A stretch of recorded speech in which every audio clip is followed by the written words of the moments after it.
पिछले दिन आपका प्रवचन सुनते हुए आपकी आवाज से हृदय और कर्ण तंतुओं पर एक अजीब तरह का कंपन हुआ और तब से साधारण ध्वनियां भी अजीब कंपन और आनंद की लहर पैदा कर रही। कृपया बताएं कि क्या बुद्ध पुरुषों के स्वर में कुछ है जो विशेष प्रभाव पैदा करता है।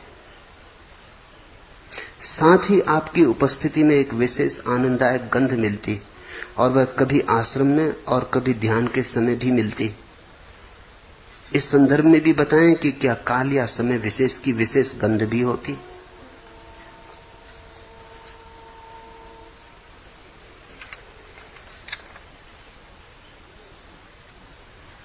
सुनोगे यदि तो कुछ निश्चित कपेगा हृदय में। जगह दोगे मुझे भीतर आने की। थोड़ी राह में न अड़ के खड़े हो जाओगे। द्वार दरवाजा बंद ना करोगे, खोलोगे तो हवाएं आएंगी, सूरज की रोशनी आएगी, भीतर कुछ होगा। अगर तुमने मुझे जगह दी तो जो मेरे भीतर हुआ है उसके कंपन तुम तक पहुंचेंगे। यही तो सत्संग का अर्थ है, यही तो सारा प्रयोजन है कि मैं यहां हूं और तुम यहां हो। यही तो प्रयोजन है कि किसी भांति मेरे हृदय और तुम्हारे हृदय की लयबद्धता बंध जाए। किसी भांति जिस लय से, जिस तरंग से मैं जी रहा हूं, उस तरंग का तुम्हें भी थोड़ा सा स्वाद आ जाए, अनुभव आ जाए। उपाय क्या है? थोड़े दूर मेरे साथ चलो, थोड़ी दूर मेरे साथ धड़को, थोड़ी दूर मेरे साथ श्वास लो। जब तुम मुझे गौर से सुनोगे तो तुम पाओगे तुम वहां सुनने वाले नहीं रहे, मैं यहां बोलने वाला नहीं रहा। दोनों की सीमा रेखाएं कहीं घुल मिल गई। कभी कभी तुम पाओगे तुम यहां बोलने वाले होकर बैठ गए, मैं वहां सुनने वाला होकर बैठ गया। कभी कभी तुम चौंक के पाओगे कौन कौन है। जब सुरती बंधेगी, जब मेरा तुम्हारा धागा मिलेगा, तो अचानक मैं और तू की आवाजें बंद हो जाएंगी। सुनने के किसी गहन क्षण में कभी कभी क्षण भर को तारी लग जाएगी। वो क्षण भर की तारी समाधि के अनुभव जैसी है, क्षण भर का है, आएगा जाएगा लेकिन स्वाद दे जाएगा। बूंद एक गिर जाएगी अमृत की, फिर तुम तड़पोगे, फिर तुम वही ना हो सकोगे जो तुम थे कल तक। तुम किसी को समझा भी ना सकोगे कि क्या हो गया है।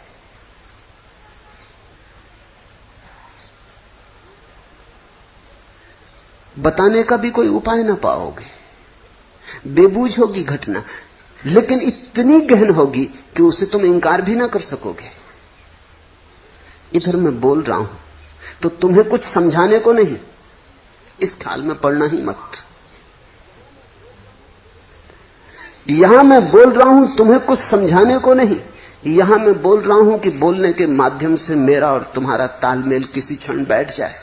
कब बैठ जाए कोई जानता नहीं, कब किसका बैठ जाए कोई जानता नहीं, कब किसकी घड़ी आ जाए कोई जानता नहीं। मगर सुनते सुनते, इसलिए तो रोज बोले चला जाता हूं। अगर कुछ समझाना होता तो बात खत्म हो जाती। ये बात खत्म होने वाली नहीं, क्योंकि समझाने से इसका कोई संबंध नहीं। ये बात चलती रहेगी, क्योंकि इसका प्रयोजन कुछ और ही है। इसका प्रयोजन रासायनिक है, बौद्धिक नहीं है, अल्केमिकल है। इसका प्रयोजन है कि सुनते सुनते सुनते सुनते कभी कभी एक क्षण को तुम अपने को भूल जाओगे, सुनने में लवलीन हो जाओगे, तल्लीन हो जाओगे, तन्मय हो जाओगे। एक क्षण को तुम भूल जाओगे। वो जो अहंकार तुम 24 घंटे पकड़े रखते हो, एक क्षण को तुम्हारे हाथ से छूट जाएगा। किसी पंक्ति के काव्य में डूबकर क्षण भर को तुम छुटकारा पा जाओगे अपनी सहज अहंकार की व्यवस्था से। उसी क्षण में मिलन हो जाएगा। उसी क्षण में तीर की तरह मैं तुम्हारे हृदय में चुभ जाऊंगा। एक बूंद तुम पर बरस जाएगी। मेघ तो दूर है, लेकिन एक बूंद बरस जाए तो फिर चातक प्रतीक्षा कर सकता है जन्मों जन्मों तक। फिर कोई अड़चन नहीं। फिर चातक जानता है कि होता है सत्य, होता है प्रेम, होती है प्रार्थना, होते हैं ऐसे क्षण जिनको परमात्मा के कहने के अतिरिक्त और कोई उपाय नहीं कि है परमात्मा।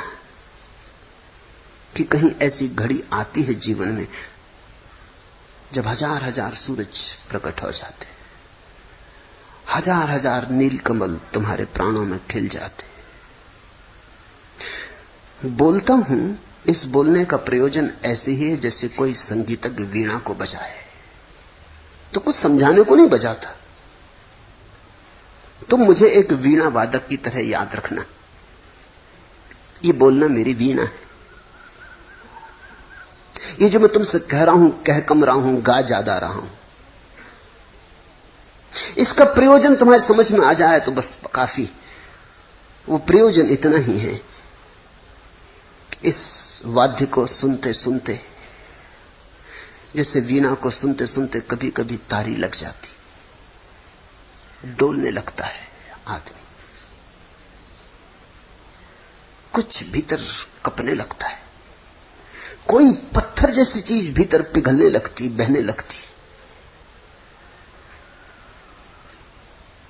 एक क्षण को एक झरोखा खुलता, एक वातायन खुलता, आकाश दिखाई पड़ जाता है, जैसे बिजली कौंध गई, अंधेरा खो गया एक क्षण को सही, लेकिन फिर तुम जानते हो कि प्रकाश है, और तुम ये भी जानते हो कि राह है। एक क्षण को दिखी थी बिजली की कौंध में, लेकिन दिख गई। अब तुम्हें कोई ये नहीं कह सकता कि राह नहीं है, और तुम्हें कोई ये नहीं कह सकता कि प्रकाश सब कल्पना है, कि प्रकाश सब सपना है। अब तुम्हें कोई भी झुटला ना सकेगा। यह है प्रयोजन। तो ऐसा हो सकता है सुनते सुनते एक कंपन हो गया हो जाए कंपन, तो एकदम खो भी न जाएगा, क्योंकि इतना गहरा घटता है। फिर तुम चले भी जाओगे उठ के यहां से तो कंपन जारी रहेगा, और तब उन कपते हुए नई तरंगों के आधार से जब तुम वृक्षों को देखोगे तो उनकी हरियाली और ही होगी। उन्हीं फूलों को जिन्हें कल भी देखा था फिर देखोगे, तुम पाओगे उन फूलों की कोमलता और ही है। कोई दिव्य आभा उन्हें घेरे है। हरियाली के चारों तरफ कोई आभा मंडल वृक्षों को घेरे है। उन्हीं लोगों को देखोगे, अपनी पत्नी को घर जाकर देखोगे और पाओगे वो तुम्हारी पत्नी ही नहीं, उसमें परमात्मा भी है। अपने पति को घर जाके देखोगे तो पति होना गौण हो जाएगा, उसका परमात्मा होना प्रमुख हो जाएगा। अपने बेटे को देखोगे तो बेटा ही नहीं रह जाएगा। इस नए अनुभव के आधार पर तुम्हारे जीवन की सारी संरचना में क्रांति होने लगेगी।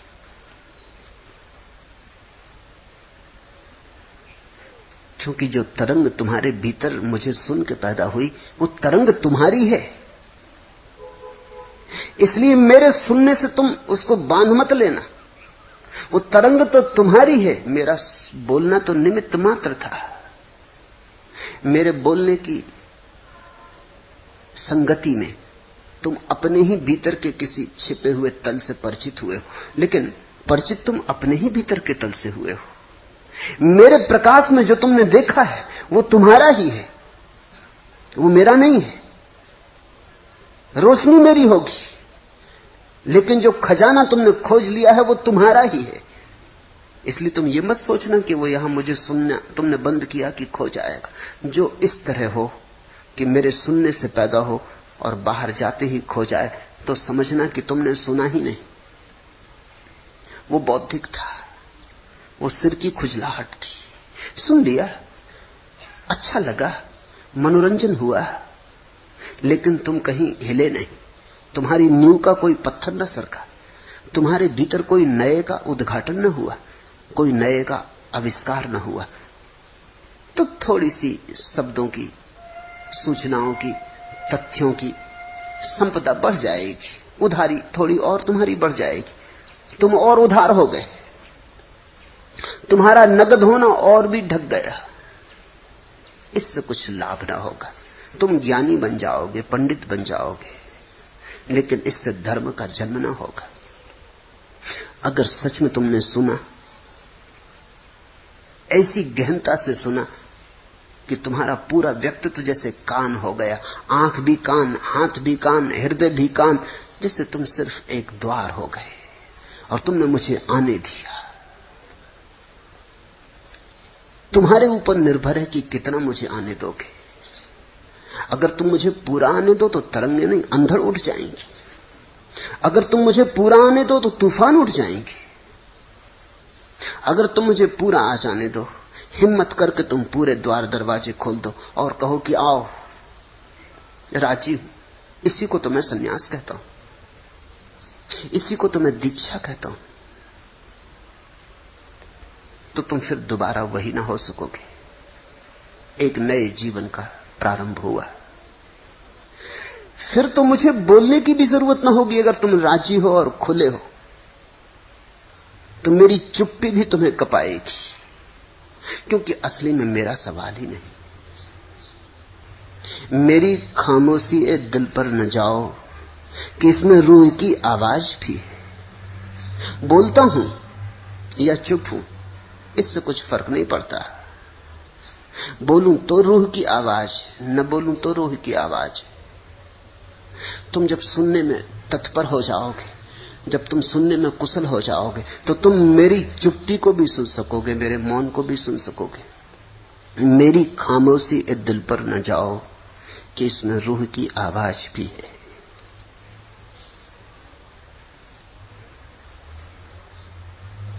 आज तुम शब्द न दो, न दो, कल भी मैं कहूंगा। तुम पर्वत हो, अभ्रभेदी शिलाखंडों के गरिष्ठ पुंज, चापे इस निर्झर को, रहो रहो। तुम्हारे रंध रंध से तुम्ही को रस देता हुआ फूट कर मैं बहूंगा। तुम्ही ने धमनी में बांधा है लहू का वेग, यह मैं अनुक्षण जानता हूं। गीत जहां सब कुछ, तुम धृति पारमिता, जीवन के सहज छंद, तुम्हें पहचानता हूं। मांगो तुम चाहो जो, मांगोगे दूंगा, तुम दोगे जो मैं सहूंगा। आज नहीं कल सही, कल नहीं युग युग बाद ही। मेरा तो नहीं है यह, चाहे वह मेरी असमर्थता से बधा हो। मेरा यह भाव यंत्र एक मचिया है सूखी घास फूस की, उसमें छिपेगा नहीं औगढ़ तुम्हारा दान। साध्य नहीं मुझसे किसी से चाहे सधा हो। आज नहीं कल सही, चाहूं भी तो कब तक छाती में दबाए यह आग मैं रहूंगा। आज तुम शब्द न दो, न दो, कल भी मैं कहूंगा। कवि के ये शब्द बड़े गहन हैं। परमात्मा जब उतरता है, छिपाना मुश्किल। परमात्मा जब उतरता है तो उसे प्रकट होने देने से रोकना मुश्किल। परमात्मा जब उतरता है तो प्रकट होगा ही। एक मचिया है सूखी घास फूस की, मेरा यह भाव यंत्र, चाहे वह मेरी असमर्थता से बंधा हो, मेरा तो नहीं है यह। उसमें छिपेगा नहीं औगढ़ तुम्हारा दान। साध्य नहीं मुझसे किसी से चाहे सधा हो। आज नहीं कल सही, चाहूं भी तो कब तक छाती में दबाए यह आग मैं रहूंगा। आज तुम शब्द न दो, न दो, कल भी मैं कहूंगा। जिसके जीवन में परमात्मा उतरा है उसे खोजना ही पड़ेगा संवाद का कोई उपाय। उसे शब्द खोजने ही पड़ेंगे, क्योंकि उसे बांटना पड़ेगा, उसे साझीदार बनाने ही होंगे। यहां मैं बोले चला जा रहा हूं सिर्फ इसीलिए कि तुम साझीदार बनो। निमंत्रण है मेरा।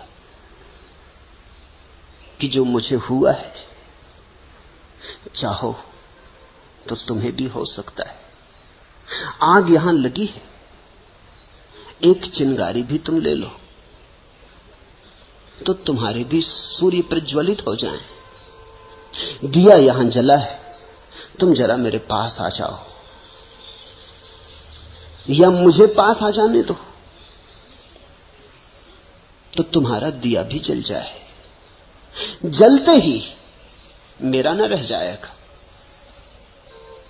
जलते ही तो पाओगे तुम्हारा ही था, सदा से तुम्हारा था।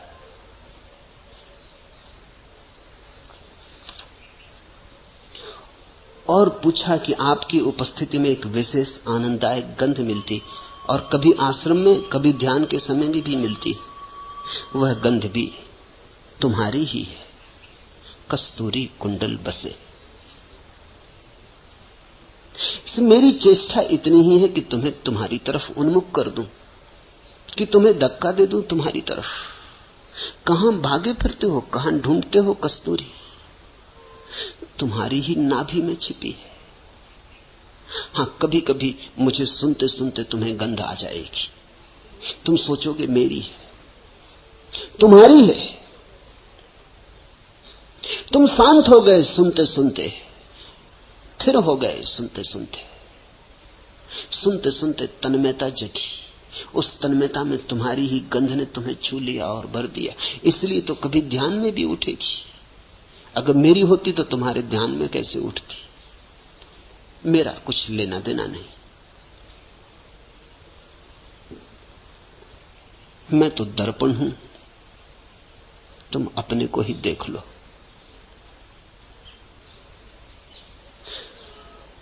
दर्पण से ज्यादा नहीं,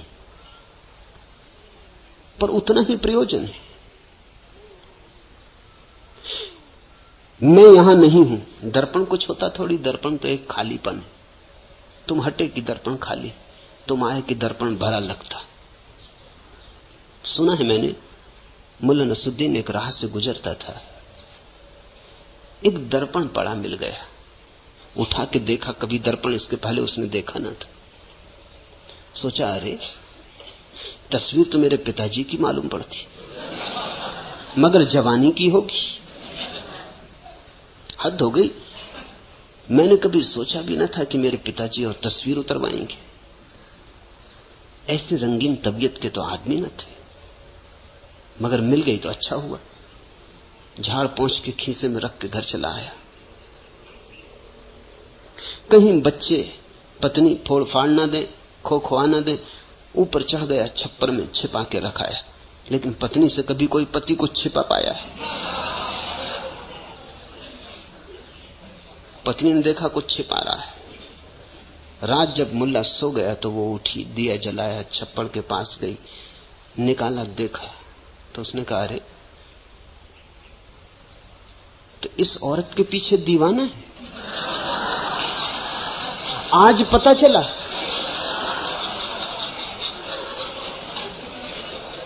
दर्पण हूं मैं, तुम जो लेके आओगे वही तुम्हें दिखाई पड़ जाएगा। दर्पण से ज्यादा नहीं।